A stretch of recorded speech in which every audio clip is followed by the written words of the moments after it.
Deus te abençoe poderosamente em Cristo Jesus, nosso Senhor. Amém? Com grande satisfação que nós estamos aqui gravando mais um vídeo.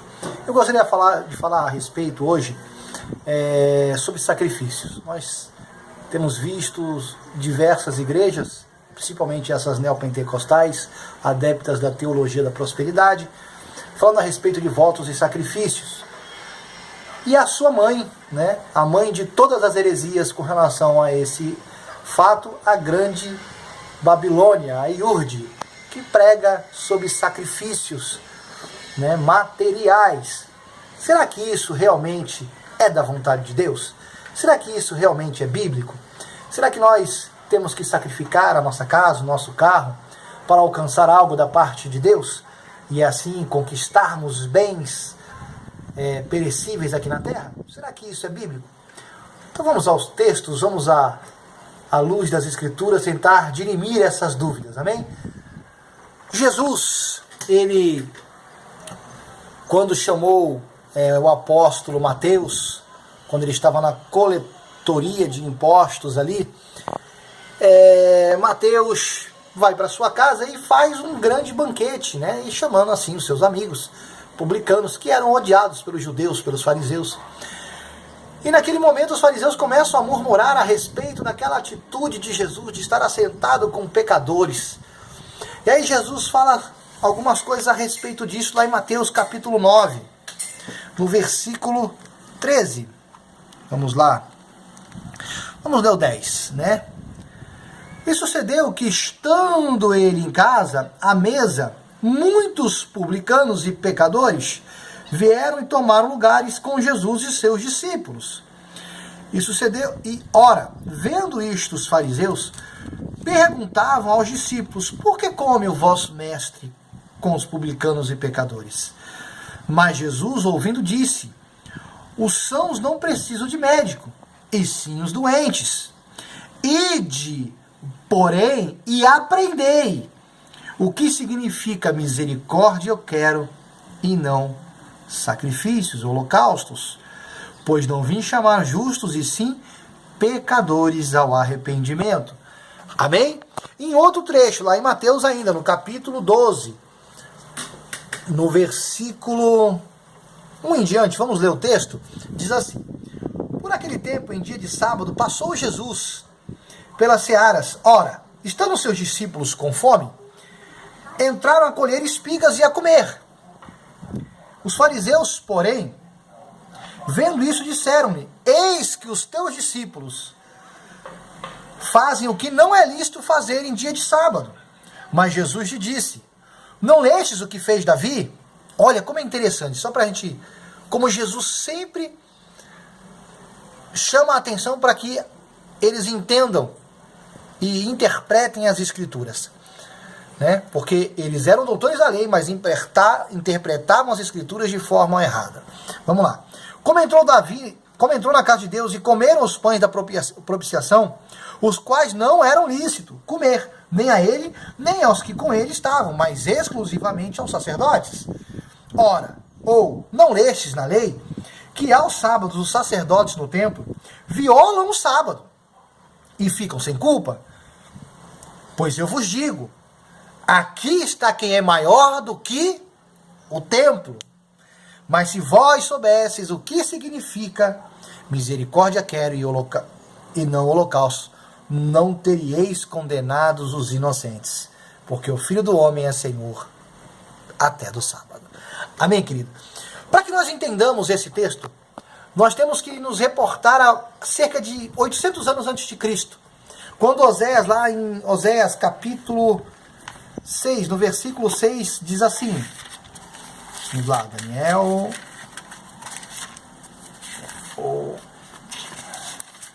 Oséias 6, versículo 6. Pois misericórdia quero e não sacrifícios, e conhecimento de Deus mais do que holocaustos. Foi esse texto que Jesus citou, que eles não haviam entendido. Entenda o contexto da história. Mais uma vez, o povo de Israel estava longe, distante do seu Deus. Estavam na prática do pecado, da idolatria, enfim, praticando coisas terríveis e abomináveis aos olhos do Senhor. Porém, eles continuavam assim, ainda praticando os ritos da lei, fazendo sacrifícios e holocaustos. Eles ainda eram religiosos, achando que dessa forma eles iriam agradar ao seu Deus. E Deus diz assim: não seria melhor, ou não teria eu mais prazer em misericórdia do que em holocaustos? Quando Deus chama Israel, ele chama Israel para ser o seu oráculo na terra, para ser aquele que leve, aquela nação que levará o conhecimento do Senhor às outras nações. Israel falha fragorosamente nesta missão, mas mesmo assim continua religiosa. Jesus, ele cita esse texto porque da mesma forma os fariseus continuavam religiosos, mas negligenciavam a fé, a esperança, o amor, a misericórdia. E ele fala: eu vim chamar perdidos e pecadores ao arrependimento. Essa é a missão da igreja. A missão da igreja não é ensinar a fazer sacrifícios, não é ensinar a pessoa a ser um fiel dizimista, um fiel ofertante. Não. A missão da igreja é ser um farol em meio à escuridão, para guiar as pessoas ao arrependimento e assim conduzi-las até o céu. Esse é o papel da igreja do Senhor Jesus nesta terra. Amém? O problema é que as pessoas são levadas pela concupiscência dos seus olhos, o desejo de conquistar, de ter em vez de ser. Eu quero ter algo de Deus, mas eu não quero ser de Deus.